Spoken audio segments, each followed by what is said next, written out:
Yeah.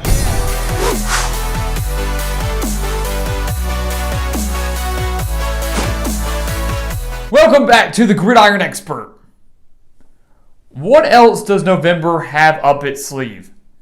You know, guys, we always say that November is one of the wildest and most important months of college football, and that was on full display in Week 10. And I fully believe that it will be on full display in Week 11, as all 5 of these games, guys, have major either college football playoff implications or major implications when it comes down to division races or just the conference title race as a whole. So we are here to break down all 5 of these games, guys, break them down a little bit, share our official predictions, and get you ready for what will be another wild weekend of college football. So once again, guys, welcome back to the Gridiron Expert. We're so glad you could join us today. As always, make sure to continue to like, comment, subscribe, share our videos. Check out everything down in the description below as well, guys. Go check out MyBookie. Use our spread picks over on our gridironexpert.com, our expert picks there. Use them over on MyBookie using our promo code GridExpert. The link for that down in the description below. Use it over on BetNow. Use it over on PrizePicks. Everything there, guys, an exclusive offer that's going to give you a leg up above your competition. It's going to give you a leg up. It's going to give you some sign-up bonuses. It's going to get you money. It's going to make you a winner, and we're here to help you do that.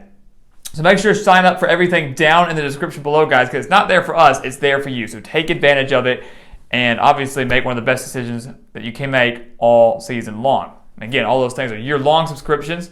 All those things are there year-round. So don't wait. Take advantage of it now. So let's take a look at these Week 11 predictions, guys. Let's take a look at these top 5 games of the week. And again, let's keep in mind that these rankings up here, guys, are based on the AP poll. And we know that the AP poll means nothing now. The AP poll means nothing now because the playoff committee will be releasing their rankings every single Tuesday. Now, obviously, today is Tuesday. The rankings have not been released yet, so we're going to be going by the AP poll until we're able to go by the committee rankings in case we ever push something back. But these are the AP rankings, not our rankings, not the playoff committee's rankings, the AP rankings. Let's get that to everybody's head. Let's start with the first game here. Number 9, Michigan at number 23, Penn State. This is a huge game, guys. Penn State is not in the Big Ten East conversation anymore. It is a 3-team race in the Big Ten East. It's Ohio State, Michigan, and Michigan State. And the Spartans obviously just took a big loss to Purdue last weekend. But it's still a 3-team race within the Big Ten East. Penn State is looking to play spoiler over the Wolverines, who of course have yet to play Ohio State. If Michigan can win this game, they are in contention not just for the Big Ten title, of course, but still a playoff contender. Michigan loses this game, they're done.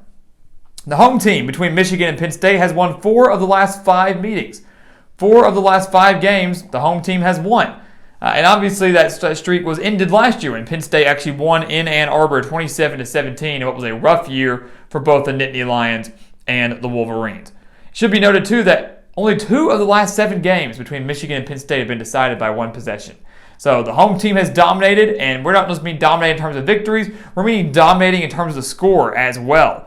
These teams don't really like to play against each other close. They like to win in dominating fashion. And for Michigan, that would be a huge resume booster for them and really an eye-opening win for the committee to say not only did they win at Penn State in Happy Valley, but they won big. So this is an opportunity for Michigan to make another statement. This is a game, guys, between 2 great defenses. Michigan allowing just 16 points per game, Penn State allowing just 16.7 points per game. The key here, though, is Penn State's rushing defense versus Michigan's rushing offense. The Nittany Lions allowing 137.1 rushing yards per game, while Michigan is averaging 234.1 rushing yards per game. Which one gives here? Does the Penn State defense wake up? Does the Penn State defense shut down Michigan's rushing attack and force Cade McNamara to win the game through the air? Or does Michigan continue to have their way on the ground, even against a good Penn State defense? One, again, Penn State team, guys, I think is better than their record indicates. You know, they lost to Iowa, they lost to Illinois, they lost to Ohio State. Iowa and Ohio State, both of which being on the road, understandable, really. Not many teams will be able to win those games. So you look at this Penn State team, guys, they are very, very solid despite the 3 losses. The Nittany Lions own the edge in the passing game with Sean Clifford. They own the home field advantage. And I like James Franklin and Nittany Lions to get the job done on Saturday morning. I think Penn State is a dang good football team, guys. And people have written them off because of those 3 straight losses they suffered. But this Penn State team, guys, I think offensively, at least in the passing game, is better than Michigan. Happy Valley is going to be rocking despite the early kickoff. and Penn State upsets Michigan and ruins the Wolverines' playoff hopes. Moving over to the Big 12. Number 4, Oklahoma. Number 18, Baylor. This game would be a lot better had Baylor not lost last week. If Baylor had not slipped up to TCU in the Horned Frogs' first game since 1997 without Gary Patterson, an unbelievable stat there. But had Baylor not lost that game, this would be a top 10 matchup in Waco with not just Big 12 title implications, but playoff implications. Well, the Bears are now 7-2. Still an unbelievable mark for Dave Aranda, but Baylor is not a playoff contender anymore. They're just Big 12 title contenders, and that's still a big deal. Still a big deal. But the Bears, like Penn State, are looking to play spoiler. They're looking to play spoiler because they can ruin Oklahoma's playoff chances. They can play spoiler and almost take the Sooners out of playoff contention because, as we saw last week, the committee does not think too highly of the Sooners right now, ranking them at 8th, while many have them in the top 4. We have them in our top 4. The AP has them in their top 4. The committee did not. So this is a big opportunity for Baylor to really create some chaos within the conference and obviously on the national stage. Oklahoma, though, has won 7 straight games against Baylor. The Sooners are also coming off a bye week. So Baylor is reeling off a loss against TCU, a close one at that, 30-28. Oklahoma comes in well rested and obviously trying to get Caleb Williams some more reps with this offense. He's done a great job taking over for Spencer Rattler, throwing for over 1,100 yards, 14 touchdowns, just 1 interception, and adding nearly 300 rushing yards and 4 rushing touchdowns on the year. On paper, guys, when you look at the numbers, these two teams are relatively similar. We just talked about Caleb Williams, how great he's done at quarterback. The Oklahoma offense has thrived under him and done better under him than they ever did under Spencer Rattler earlier this season. The Sooners are averaging over 295 passing yards per game while rushing for over 180 yards per game. When you look at Baylor, they're extremely balanced, throwing for over 225 passing yards per game and rushing for over 230 yards per game, with Abram Smith leading the way with 1,055 rushing yards and 11 touchdowns. Here's the problem, though.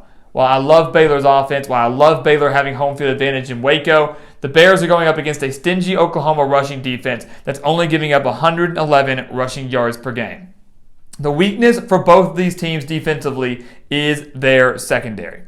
The weakness for both these teams is their secondary. Oklahoma not too great versus the pass. Neither is Baylor, getting torched last week against TCU. And I like right now Oklahoma coming off a week of rest, trying to make, again, a statement for the committee saying, you disrespected us, putting us in at number 8, right? We're looking to get a good top 20 caliber win against a good Baylor team on the road. I think Caleb Williams has a great day through the air, and the Sooners take down the Bears and keep their playoff hopes alive and practically solidify themselves a spot in the Big 12 championship game. Purdue at number 6, Ohio State. This was one of the games that was hard to pick to put up here. Not to pick the winner, but to put up here. You know, these two games up here and these two games at the bottom, those to me were all no-brainers to put up as the top 5 game of the week. We needed one more, and we put this Purdue-Ohio State game up there. You might ask yourself, why? Well, look at what Purdue just did. Purdue has 2 wins against top 5 opponents this year. Took down Iowa on the road, 24-7. Took down Michigan State this last Saturday, 40-29. So 2 wins over top 5 opponents, both coming by double digits. Not flukes, guys. This Purdue team is 6-3. This is a Purdue team that put up over 530 passing yards against Michigan State, a Purdue team that's averaging 332.6 passing yards per game, a Purdue team that can exploit an Ohio State secondary that's improving, but is still giving up over 245 passing yards per game, an Ohio State secondary that gave up 248 passing yards to Nebraska and 361 passing yards to Penn State, each of those being the last 2 games for the Buckeyes. The Ohio State defense is improving, but it is still vulnerable, and Purdue can exploit those weaknesses. Purdue's defense, guys, also extremely underrated. The Boilermakers are allowing just 185.3 passing yards per game and only 144.4 rushing yards per game. Here's the problem, though. Ohio State's offense is one of, if not the best in the entire country. C.J. Stroud has been doing a phenomenal job at quarterback, trying to put together a Heisman Trophy campaign this season after a very rough start. This Ohio State offense is averaging over 350 passing yards per game. They're averaging over 188 rushing yards per game. They're averaging nearly 45 points per game. The Buckeyes are at home. They are riding high. They are trying to continue to make a statement for the committee. And while I do think Purdue puts up some points on Ohio State, and while Purdue, of course, is looking to play spoiler against Ohio State, because we know if the Buckeyes lose, chaos ensues everywhere. The Big Ten East becomes wide open again. The national stage becomes wide open again. And the Buckeyes would be eliminated from the college football playoff as they would have 2 losses. Ryan Day would not allow that to happen on their home turf. We've seen them lose to Purdue before. That was in West Lafayette. They get the job done in Columbus. But do not be surprised if the Boilermakers drop anywhere from 20 to 28 points on the Buckeyes. Right down here are our 2 games of the week. So we would break those down in more detail. Texas A&M and Ole Miss on Wednesday, and then NC State and Wake Forest on Thursday. We'll have deeper analysis for both of those. But quick hitters on both. Texas A&M and Ole Miss. Big game because Texas A&M is still alive for the SEC title. If A&M can win out, which means a win over Ole Miss, and Auburn beats Alabama in the Iron Bowl, then guess what? Texas A&M is in the SEC championship. And when we say Auburn, Arkansas maybe could be Alabama. The Crimson Tide look vulnerable, guys, only beating LSU 20-14 last week. But the fact of the matter is Texas A&M is still alive for the SEC title. They just have to win out, and they're going to need a little help. They've got to win this game, though. Texas A&M is coming off a big 20-3 victory over a good Auburn team, an Auburn team who beat Ole Miss 31-20. So A&M beat Auburn, who beat Ole Miss. By the transitive property, you would think that Texas A&M would beat Ole Miss. And again, we're not sharing that prediction with you today. We're going to share that prediction with you tomorrow on Wednesday, who we believe actually wins this game. But this is a battle of a Texas A&M defense, one that held Auburn to 226 yards on the day, one that held Auburn to just 73 rushing yards, one that on the year is only allowing 14.7 points per game. A battle between Texas A&M's defense and Ole Miss's offense that's averaging over 500 yards per game and nearly 40 points per game. That's what this battle comes down to. A clash of style between a Texas A&M offense that wants to run the football and Ole Miss offense that's very balanced, can throw and run with the Heisman Trophy contender in Matt Corral. But at the end of the day, it's whether or not A&M on the road in Oxford can slow down Ole Miss. And keep in mind, the Aggies and the Rebels did not play each other last year. So Jimbo Fisher has yet to face Lane Kiffin at Ole Miss. They don't know what to expect. Last year they didn't meet because of COVID. They have no film on each other. They can't look back at last year and say, this is what happened last year, what we can work on. All they know is what each team has done so far, but they've yet to face each other. So another key matchup there. Despite being in the same division, the first meeting between Jimbo Fisher and Lane Kiffin, the first meeting for this Texas A&M team against this high-powered Ole Miss offense. We're in for a good one in Oxford on Saturday night. And then finally, number 21, NC State, and number 13, Wake Forest. This game is huge, guys, because this game determines who wins the ACC Atlantic. Wake Forest is 5-0 in conference play. NC State is 4-1 in conference play. Wake Forest wins this game. Guess what? You Demon Deacons, you're going to the ACC title. You're not going to go to the playoff because you blew an 18-point lead in North Carolina, but you're going to the ACC title and maybe you can get to a New Year's Six bowl game. NC State, you win this. You still got to win out the rest of the way, but you're in the driver's seat and you control your own destiny. This game determines it all, and this is a great matchup. Great quarterback battle between Devin Leary at NC State, a guy who's thrown for over 2,400 yards, 25 touchdowns, just 3 interceptions, and Sam Hartman at Wake Forest, a guy who's thrown for over 2,800 yards, 27 touchdowns, and 5 interceptions. They're putting up ridiculous numbers. They're taking care of the football. They are leading their offenses with great numbers, each averaging well over 30 points per game. And defensively, statistically, NC State owns that advantage. NC State owns the defensive edge. Wake Forest owns the home field advantage edge. This is a game that I could very well see being high scoring. It's just a matter of whether or not Wake Forest can get 1 or 2 crucial stops, because any team that they face is going to have a very difficult time shutting down this Demon Deacons offense. That's how good Sam Hartman and Dave Clawson and this Wake Forest team is. Despite the loss last week, they still put up over 50 points. This Wake Forest team is good.